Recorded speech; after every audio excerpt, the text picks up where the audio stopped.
Boa noite, senhoras e senhores.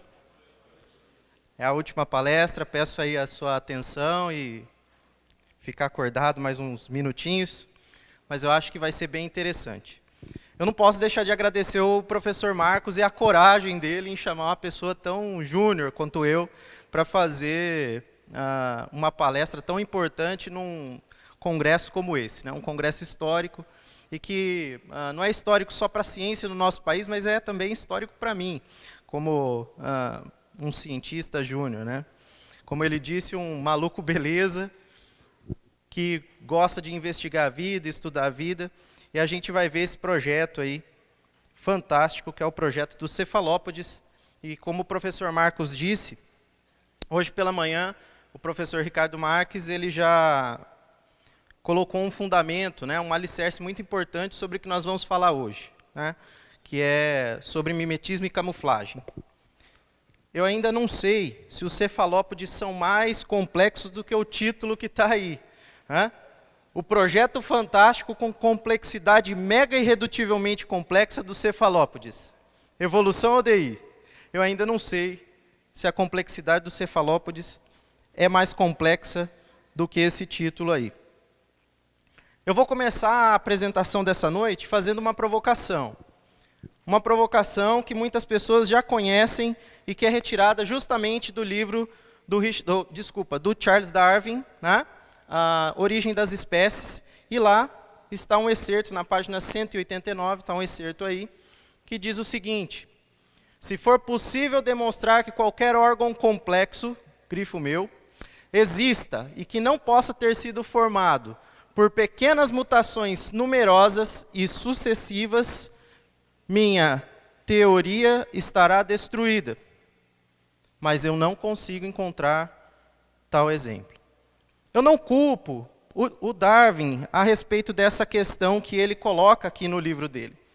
Me parece que ele mesmo sabe muito bem como refutar a sua teoria. Mas vamos lembrar que à época de Darwin, o desenvolvimento tecnológico e científico não era suficiente, por exemplo, para saber como que era o universo no interior da célula. A célula, na época de Darwin, era nada mais, nada menos do que uma membrana que envolvia uma espécie de gelatina, um protoplasma. Não havia desenvolvimento tecnológico suficiente para se entender esse universo gigantesco que é o interior da célula, como nós vimos aqui já em algumas palestras que alguns colegas explicaram. Mas eu coloco essa provocação para nós hoje, para nós pensarmos. Nós vamos tentar responder aquela primeira pergunta do título ao longo dessa palestra. Aí, há algum tempo, apareceu um conceito importante dentro da teoria do design inteligente, a complexidade irredutível. E está aí, então, uma definição que também foi retirada do livro do Michael Behe, que trouxe esse conceito e que foi desenvolvido ao longo do tempo a partir desse livro, A Caixa Preta de Darwin. E ele diz assim, que complexidade irredutível é um sistema único, que é composto de várias partes, que interagem e contribuem para a função básica, e onde a remoção de qualquer uma das partes faz com que o sistema efetivamente pare de funcionar. Eu vou dar um exemplo que, inclusive, é retirado do próprio livro A Caixa Preta de Darwin, o flagelo bacteriano. Lá no livro A Caixa Preta de Darwin, o Behe, ele pormenoriza toda a complexidade irredutível do flagelo bacteriano. Mas antes, eu queria mostrar algumas coisas para vocês. Aqui são alguns exemplos, no caso aqui, de cima, uma turbina geradora de energia elétrica. E aqui, um motor comum desses de corrente alternada. Nós observamos algumas partes que são comuns nesses motores, nessa turbina. Nós vemos um eixo aqui, aqui uma parte estática, e é por isso que ela chama estator. A parte que gira ou que roda, rotor. Muito sugestivo, não? A parte estática, o estator, a parte que gira aqui nesse eixo, rotor, e há certos componentes aqui, como algumas juntas, rolamentos, obviamente, né? As mesmas coisas nós observamos aqui. Rolamentos aqui, rotor, eixo. Aqui, ó, um sistema de refrigeração. Né? Agora veja que interessante o flagelo bacteriano. Aqui é uma computação, né? Mas aqui uma foto de microscopia eletrônica do flagelo bacteriano. Formado por 40 componentes distintos, né? Proteínas que, em conjunto, elas fazem com que esse nanomotor seja um espetáculo da vida. 40 componentes, dos quais 30 só são encontrados no flagelo bacteriano. Veja aqui, ó, nós temos todo o sistema de rotores, né, o rotor, que gira a velocidades estupendas. 100.000 RPMs, pessoal. 100.000 RPMs. Nós não temos um motor que faz o que esse motorzinho aqui faz. Nós temos aqui, ó, essa região aqui, que tem esses pinos, uma espécie de pino fixo aqui, pino guia que fixa, é o estator desse motor. Aqui, por aqui, nós temos a passagem de prótons dessa região para cá, que faz com que esse rotor gire nessa velocidade absurda. Além disso, quando ele tem um componente defeituoso, a inteligência é fantástica. Ele abaixa a rotação para 60.000 RPMs e se autoconserta rodando. Já parou para pensar em fazer isso com uma turbina de gerador? Não dá, né? Além disso, esse flagelo aqui, ele tem um mecanismo de produção todo esse flagelo, né? Aqui está só uma foto de um pedacinho, que possuem moldes, como uma espécie de gabaritos que vão formando toda a cauda do flagelo de uma forma espetacular, pessoal. É o que a gente chama na mecânica de gabarito, que vai fazendo as peças se encaixarem perfeitamente umas nas outras. Esse gabarito tem até algumas animações muito interessantes, que ele vai trançando as proteínas em todo o fio do flagelo. Então é um espetáculo, e cada uma dessas peças, cada um desses componentes, se eles forem retirados, o sistema entra com um problema muito grande. Se retirar uma dessas proteínas, desses 40 componentes, de forma que prejudique demais essa estrutura, não há volta. Ele para simplesmente de ser funcional. E é importante dizer, então, que a complexidade redutível aqui significa que esse sistema ele precisa ser assim, sincronizado desde o início, senão não tem jogo, não tem função. É isso que o Michael Behe define como complexidade redutível. Esse é o exemplo do livro dele. E nós vamos olhar mais exemplos de complexidade redutível hoje, que são os cefalópodes. Os cefalópodes. Os cefalópodes são a classe de animais marinhos que fazem parte desse filo molusca. Compreendem, então, esses animais aqui. Os polvos, as lulas e as sépias. São animais espetaculares, animais incríveis. E como são moluscos, portanto são invertebrados, de corpo mole, mas diferente de outros moluscos, eles não possuem na sua morfologia algum tipo de defesa, como os bivalves, que possuem aquelas conchinhas que os protegem. Né? Nós vamos ver que esses moluscos, né, esses cefalópodes, eles não têm essa estrutura de defesa, como outros desse mesmo filo possuem. Eu gostaria de mostrar para vocês aqui, bem brevemente, o porquê que esses animais são tão incríveis. E, na verdade, vocês já viram alguma coisa hoje pela manhã? nos vídeos que o professor Ricardo mostrou. Mas a atenção que é chamada para esses animais se dá por conta desse sistema aqui de mimetismo fantástico. Nós não vemos nada, não vemos nada, não vemos nada até que o animal simplesmente aparece.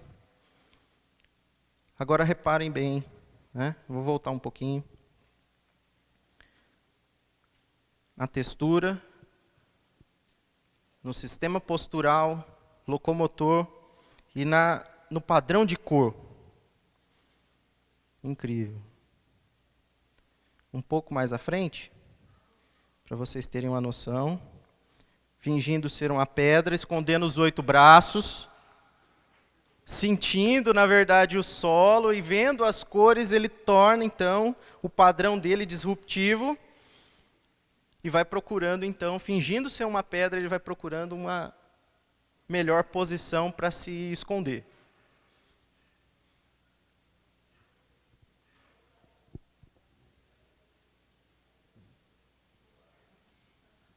Uau!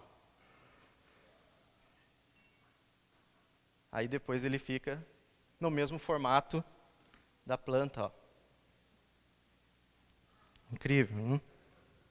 E tudo isso se dá por um mecanismo espetacular, que é esse mecanismo que a gente vai explicar para vocês. Vocês viram aqui, é uma ampliação, obviamente, desses micro-órgãos, os cromatóforos, mas na verdade eles estão aqui todos intercalados de forma não aleatória.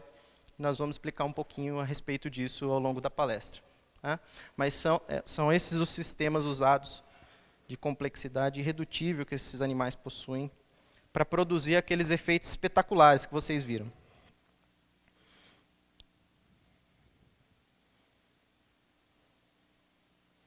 Mas voltando, esses animais eles já são conhecidos há um bom tempo pelo homem.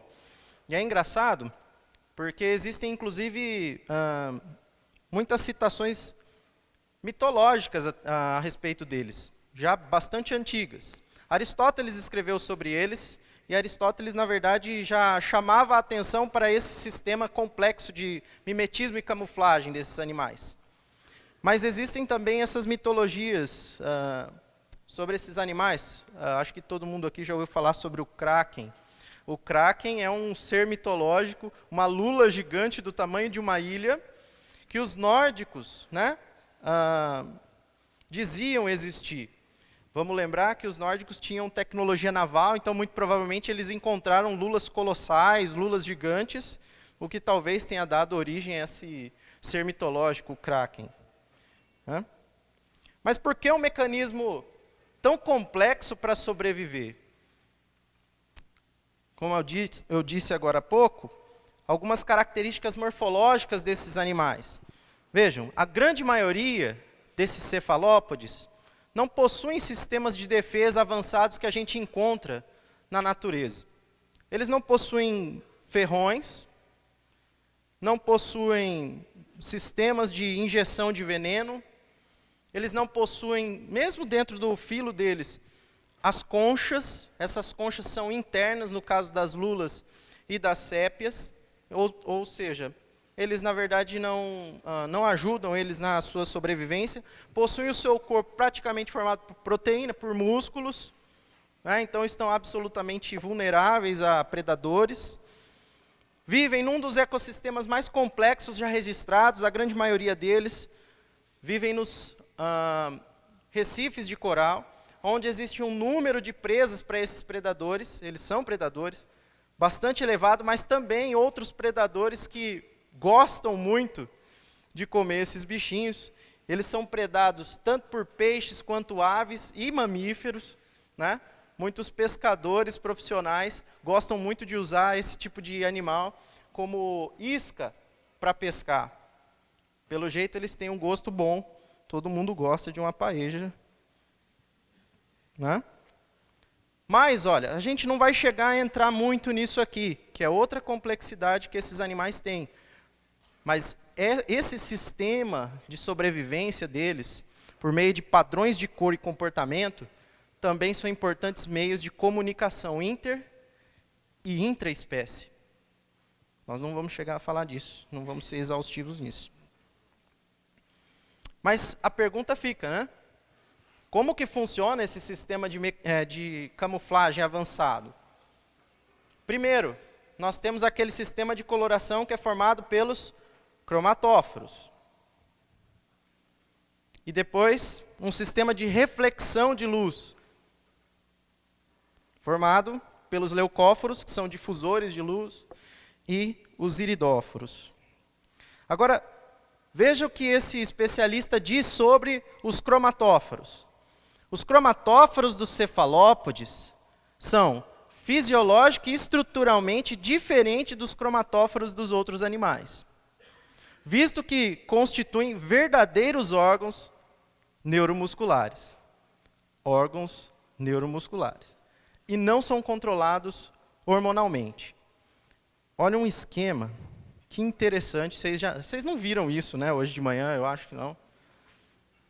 Eu estava conversando há pouco com o professor Ricardo, mas vai ser interessante, porque ele colocou um fundamento importante. Veja, aqui está a região onde ficam os pigmentos, né? Os grânulos de pigmento dentro desse sáculo citoelástico. E ele não tem esse nome à toa, pessoal. Esse sáculo citoelástico, ele, quando o animal manda a mensagem aqui por meio dessas inervações, para esses músculos radiais, eles esticam ou contraem esses músculos, e essa região toda aqui, ela ganha uma área muito maior, cerca de 500% a área que ela ocupa. O diâmetro aumenta cerca de 500%. Portanto, a área de coloração que o animal passa a ter, aumenta muito. Então, ele muda as suas cores. Né? Mas a gente vê que isso daqui é realmente um órgão neuromuscular complexo. Existem diversas inervações aqui, nos músculos radiais. Inervações que são ligadas diretamente ao cérebro do animal. Aqui nós temos, então, os tecidos musculares cheios de mitocôndria, o núcleo, como foi dito. São vários tecidos formando aí um órgão complexo. Aqui alguns exemplos, para vocês, alguns exemplos de espécies, né? Aqui uma representante da sépia, da lula. Reparem bem que a dispersão não é aleatória, e nós vamos mostrar isso daí. Olha aí. Vamos ver um pouquinho sobre a questão da dispersão. Os cromatóforos não estão dispersos aleatoriamente. Observe bem. Os cromatóforos, em geral, eles estão dispersos dessa forma. Existem variações, mas, em geral, eles estão dispersos assim.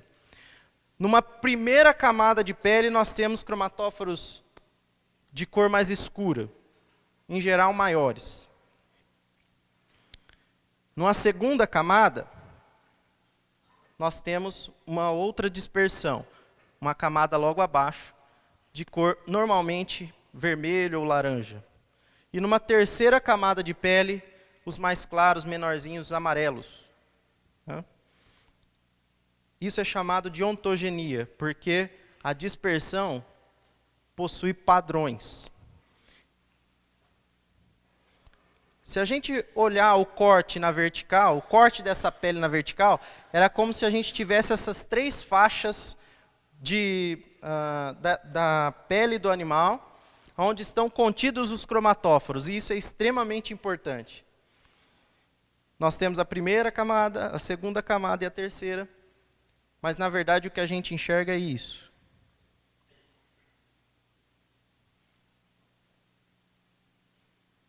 A gente enxerga isso. Isso é importante, voltando para aquela questão da dispersão. A ontogenia significa que eu tenho uma morfologia mais uma fisiologia juntas, sem o qual esses animais não poderiam de forma alguma ter aquelas características complexas de camuflagem. Se a estrutura não estivesse disposta, como a gente viu aqui, posicionada nessas posições que a gente viu aqui entre as camadas verticais de pele, não teria função para o animal. Não haveria nenhum tipo de função. Inclusive, nós vamos falar de matizes de cores que só acontecem porque elas estão em posições distintas. Vocês lembram quando a gente estava na escolinha que fazia mistura de cores? Cores primárias, davam cores secundárias. Esses animais conseguem fazer isso porque a disposição está sobreposta e eles conseguem controlar isso individualmente de cada um daqueles micro-órgãos. E são micro-órgãos mesmo. Na escala de micrômetro esses órgãos são. E cada um deles possui inervações individuais, ligadas diretamente ao cérebro. Olha, vamos brincar com os números aí? Com relação à questão da aleatoriedade? Vamos considerar uma espécie, isso aqui são dados reais, uma espécie que tem o diâmetro, então, do cromatóforo de 120 micrômetros. E considerar também que o cromatóforo tem uma área de circunferência perfeita. Só para brincar com o número mesmo. Então, fazendo esses cálculos e já transformando para milímetro, a área ocupada por um cromatóforo desse animal ocuparia essa área aqui, 0,011 milímetros. Supondo 1 milímetro, então, de área da pele do animal, e dividindo esse 1 milímetro por essa área calculada do cromatóforo, nós teríamos mais ou menos 90 posições distintas em que o cromatóforo poderia estar disperso. Né? Mas essa espécie que a gente pegou aqui, ela tem, por milímetro quadrado, 8 unidades de cromatóforo, dispersos aí nesse milímetro quadrado. Agora imagina um tabuleiro, então, com 90 posições, em que a gente pode distribuir 8 cromatóforos da seguinte forma. Um cromatóforo que eu escolho simplesmente colocá-lo em algum lugar. E aí eu vou dispersando os outros cromatóforos, tenho 8 cromatóforos. E essa é, por exemplo, uma das dispersões morfológicas e fisiológicas que funcionam. Se a gente for fazer o cálculo aí, para ganhar na Mega Sena, né? Nós temos aí, então, 90 posições de espaço amostral, de 8 em 8 unidades. Nós vamos ter isso aqui, ó. 90 fatorial sobre 8 fatorial. E esse número nos daria uma chance em 77 bilhões de estar dispersos daquela forma. Uma chance em 77 bilhões para 1 milímetro quadrado estar disperso daquela forma. 1 milímetro quadrado. Mas não basta isso. Porque nós precisamos calcular que são 3 tabuleiros, um em cima do outro. E a dispersão muda um pouco. Eu tenho, digamos, numa primeira camada, o cromatóforo escuro. E então eu tenho aqui uma chance em 90. Depois eu disperso os outros 5 e completo a dispersão com o restante dos cromatóforos, numa terceira camada.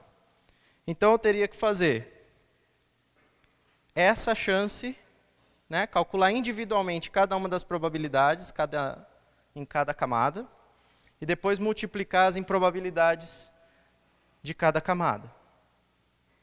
Uma chance em 13 trilhões. Agora imagina isso para cada milímetro quadrado. Se eu chutar um número aqui de 1 milhão de posições diferentes, que sejam morfologicamente e fisiologicamente funcionais, ainda assim eu teria uma chance a cada 13 milhões por milímetro quadrado do animalzinho. É incrível. Brincando com o número ainda, nós pegamos uma espécie que tem 8 cromatóforos por milímetro quadrado. Mas veja só essa figura aí. Alguém diria que essa figura aqui, essa que representa uma televisão bastante moderna, fosse feita por processos aleatórios, graduais, sucessivos, né? Toda aquela história, jamais a gente ia supor algo assim, né? Agora vamos supor, então, uma TV de 42 polegadas, cuja área média já está calculada aqui em milímetros, 480 milímetros quadrados. Uma TV Full HD, dessa daqui, de 42 polegadas, é o equivalente a 2,1 megapixel, tá? Que por milímetro quadrado seriam 4,4 pixels por milímetro quadrado. Vocês já lembraram do bichinho que tem 8, né? Essa aqui, essa é nova, hein? 8 megapixels, o que na verdade daria quase 17 pixels por milímetro quadrado. E ainda tem essa aqui, ó, que chega ao nível da nossa resolução, da nossa resolução visual, nossa acuidade visual. 16 megapixels, 33,3 pixels por milímetro quadrado. Mas encontra esse bichinho aí, ó. Aqui está mais fácil de ver, né? Olha que fantástico, ele está aqui. Reparem bem, ó, os pontinhos brancos, a textura, a forma. Esse daqui é o polvo comum, o Octopus vulgaris, que tem nada mais, nada menos do que 230 cromatóforos por milímetro quadrado. Alta resolução. Altíssima resolução. Talvez pôr na tomada, dá para ver um jogo legal da Ponte Preta, né? Ver a ponte perder.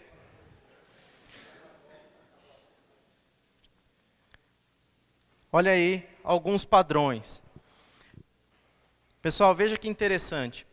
Aquelas 3 camadas que o animal possui, quando ele expande esses cromatóforos aqui, e as cores se sobrepõem, a gente vai enxergar matizes de cores. Coisa de artista. Nós vamos falar isso um pouquinho, mas olha os padrões, ó. Nós vemos aqui alguns tipos de padrões que para aquela espécie que a gente calculou, se não me falha a memória, são entre 16 a 20 padrões chamados de unidades discoides. Unidades em que há uma morfologia que é funcional. 16 a 20. Eu supus 1 milhão. 16 a 20 para aquela probabilidade é ridículo, né? Mas veja, olha que interessante, ó. Eu tenho unidades aqui, ó, eu formo figuras geométricas em torno, olha os pequenos, ó. Unidades discoides. Unidades discoides. Olha essa aqui que interessante. A gente vê os disquinhos perfeitamente, né? Possível ver aqui, ó, vários discos em volta desses pontinhos, ó. São vários disquinhos. Unidades discoides. Muito legal. Mas não para por aí. A gente falou só dos cromatóforos, né? Mas esse sistema complexo de camuflagem não vive só de cromatóforo. Existem também um sistema de reflexão de luz, que é composto por iridóforos. Iridóforos estão localizados logo abaixo dos cromatóforos. São células incolores, achatadas, contendo cristais distribuídos em multicamadas e refletem variadas cores, mas em especial azul e verde. De novo aquela figura, vocês estão enxergando isso aqui agora, ó? Esses sinaizinhos de luz aqui, é aquela mesma foto. Ao invés de observar essas unidades discoides, eu queria que vocês enxergassem essas luminosidades aqui. Isso são a atuação dos iridóforos. E é engraçado, porque dependendo do ângulo da luz, ela vai refletir uma cor diferente, e o animal sabe disso. Não sei como. Talvez por processos graduais. Olha que interessante. Esse animal aqui é um dos poucos venenosos, né? Existem sim animais venenosos. E é aquilo que eu estava falando, né? Ele está passando uma mensagem aí para todo mundo que quiser ver que ele oferece perigo. Agora, olha que interessante. Formas geométricas, né? Ele chama atenção para ele, para dizer, não mexe comigo não, porque hoje a ponte perdeu.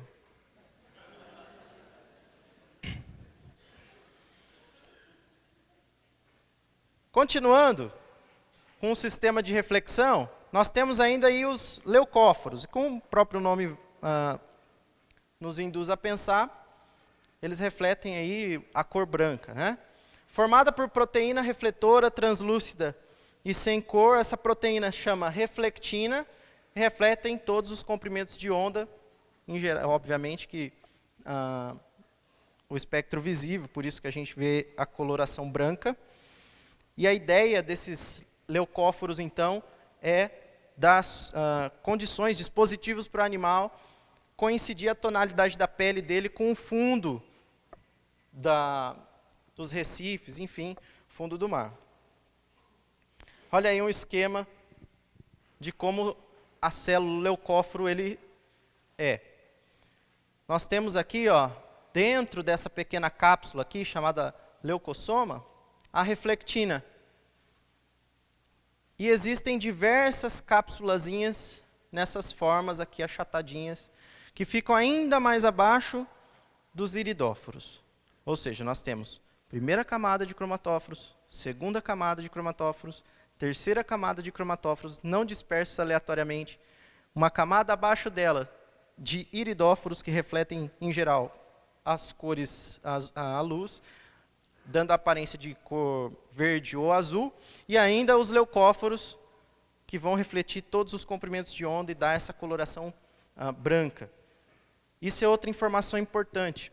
Como os primeiros leucóforos são escuros, os cromatóforos são escuros, e no fundo nós temos os leucóforos que são brancos, né, refletem essa luz, o animal ele não tem só uma resolução de cores incrível, ele trabalha com brilho e contraste.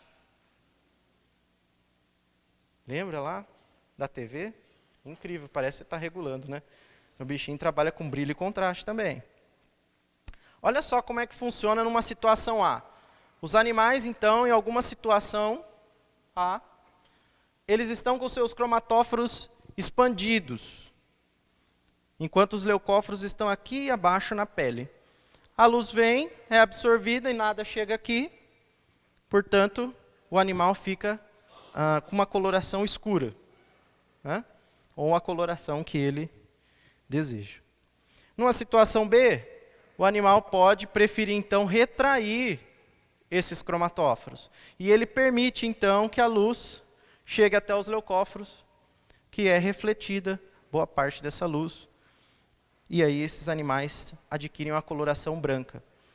Além de tudo isso que eu estou falando para vocês, de mimetismo e camuflagem, eles conseguem, inclusive, controlar a temperatura do corpo fazendo isso. Né? Se eles estão com muito calor, veste roupa branca. E quando a gente está com frio, fica com roupa preta. Eles sabem disso e controlam isso. Olha aí, pessoal. Tudo junto e misturado. Ó. Aqui bem pequenininho, os iridóforos, verdinhos e azuis. Os cromatóforos logo acima. É possível ver que eles se sobrepõem aos leucóforos. Né? Em algumas situações eles estão sobrepostos. E, na verdade, aqui os branquinhos são os leucóforos. É como uma paleta de pintor. Eles conseguem, na verdade, com essas cores que eles têm, formar matizes de cores no ambiente onde eles se encontram, a fim de que eles tenham um mimetismo e uma camuflagem espetaculares, como a gente viu no vídeo. Não para por aí. Ainda temos outros dispositivos de camuflagem. Os músculos da pele, que vão orientar a textura. Lá no vídeo, a gente pode observar que ele está com uma textura de uma alga. Uma textura rugosa. E em questão de segundos, o animal fica com uma textura lisa. Quando ele fica branquinho, Ele fica lisinho e se mostra como se fosse um animal grande e perigoso, para tentar desencorajar o cinegrafista, que ele deve provavelmente estar entendendo como um predador. E os músculos do corpo, que são responsáveis, então, por postura e locomoção. Né? Olha que interessante aí. Olha a textura dessa sépia. Ela pode passar dessa textura rugosa para uma textura completamente lisa em segundos. Em segundos. Vocês já pararam para pensar como é que seria interessante? Poxa, controlar a textura da pele, se dar uma esticada assim, ó. Hã? Isso ia vender para danar, né? Pode dar uma esticadinha aqui, uma murchadinha aqui, né? Forte, musculoso. Olha que beleza. Ia ficar bem bonito na foto. Mas a gente não consegue, ele sim. O que significa tudo isso?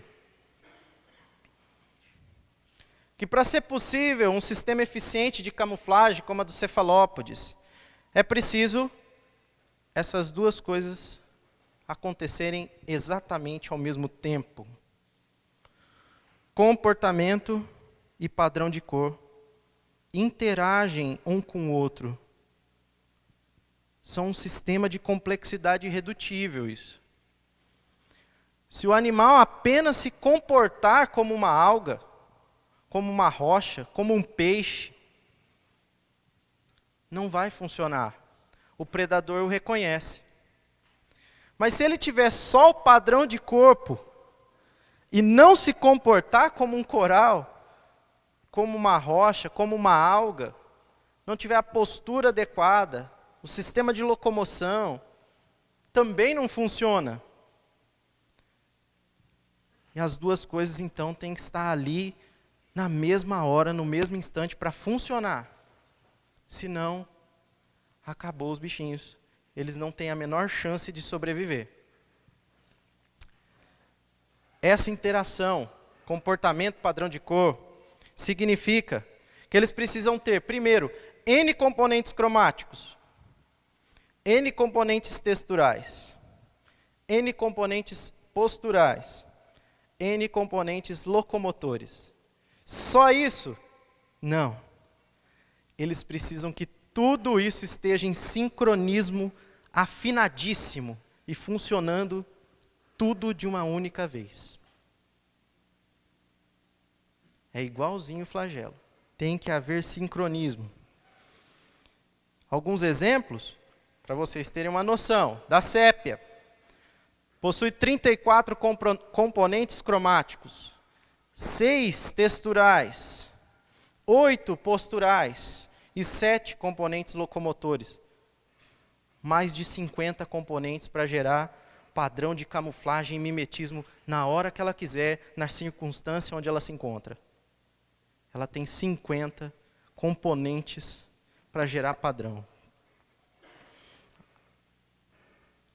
Uma lula, Loligo pealei, 34 componentes cromáticos, 5 posturais e 12 locomotores. Mais de 50 componentes ao seu dispor. É mais ou menos como se você acordasse e falasse, estou de branco, agora eu quero ficar de amarelo, né? E ela fica a hora que ela quer. E está aí o polvo comum, o Octopus vulgaris, 19 cromáticos, 6 componentes texturais, 14 posturais e 4 locomotores. Num total de 43 componentes. É fantástico. Mas como eu disse, tudo isso precisa ser atuado, comportamento, padrão de cor, com todos esses componentes cromáticos, texturais, posturais e locomotores, eles precisam, né, de um comando, ou quem comande tudo isso. E quem comanda tudo isso? Uma central multimídia, pessoal. Uma central multimídia, um cérebro altamente desenvolvido e complexo. Em todo o filo molusca, não existem animais como os cefalópodes. Não existem animais com um desenvolvimento cerebral como esses animais. Um cérebro que possui uma memória incrível. possui também sistemas de código-fonte e linguagem de programação. Eles têm um cérebro multimídia, onde um código-fonte está implantado em uma memória física e eles possuem um software que vai até a memória, acessa essa memória, lê o código, compreende o código, em milissegundos ele entende o código e muda de cor. Esse animal é um animal espetacular e muito complexo. O que significa tudo isso que eu falei? Que é preciso informação. E aqui a gente entra num eixo importante de complexidade irredutível com informação especificada. Essa informação precisa estar implantada nesse cérebro. Precisa existir ali, para que então tudo isso ocorra. E como o William Dembski diz, nós chegamos então na tal da complexidade especificada. Porque há informação implantada nesse cérebro incrível, nessa memória incrível desses animais. É uma complicação, com certeza, para o modelo evolucionista. Mais um pouquinho ainda. E o que dizem os fósseis? Está aqui uma figura, uma foto, que saiu na Nature. Nectocaris pteryx, uma espécie de cefalópode com 500 milhões, mais de 500 milhões de anos. Mais de 500 milhões de anos. O que nos leva até o Cambriano, de onde nós temos a grande maioria dos registros fósseis. Parece que cefalópode sempre foi cefalópode, né? Onde estão os fósseis ancestrais? Onde estão os fósseis, né? As espécies transicionais? Onde elas estão? Na imaginação. O resumo dessa ópera. Cromatóforos são órgãos complexos. Eles precisam da morfologia e fisiologia atuando em conjunto para funcionar e formar aqueles matizes de cores, aquelas formas discoides, aquelas formas geométricas. O sistema cromático e de reflexão de luz produz essas matizes e essas formas geométricas. E matizes e formas geométricas são obras de arte e padrões que mentes conseguem reconhecer. Processos aleatórios, graduais, não guiados, não formam matizes de cores propositais, mas eles fazem. E aquela distribuição não aleatória que formam que dão origem a essas formas geométricas, unidades discoides, são extremamente importantes para que eles cheguem nessas matizes. O sistema muscular é responsável pelo mimetismo. E a gente precisa entender a diferença, então, entre mimetismo e camuflagem. A camuflagem está relacionada àquele padrão de cor. E o mimetismo, a imitação. Né? Portanto, a locomoção, a postura, né? E a textura. O cérebro é uma central multimídia informatizada, cheia de informações necessárias, para que esses animais, então, acessem essa memória, leiam o código por meio de um software e tomem a decisão em milissegundos, numa circunstância X. E podem ser N circunstâncias. Ou seja, é necessário que haja aqui essa interação, comportamento, padrão de corpo, na mesma hora, em sincronia. E por último, cadê os fósseis? Fósseis desses animais de 500 milhões de anos. E aí, relembrando, eu não culpo Darwin. Mas se for possível demonstrar que um órgão complexo exista, que não possa ter sido formado por pequenas mutações numerosas e sucessivas, minha teoria estará destruída. Mas eu não consigo encontrar tal exemplo. E aí eu volto para aquela pergunta complexa. O projeto fantástico com complexidade mega irredutivelmente complexa dos cefalópodes. Evolução ou DI? Senhoras e senhores, eu acho que vocês têm aí um mínimo para poder responder essa pergunta. Obrigado.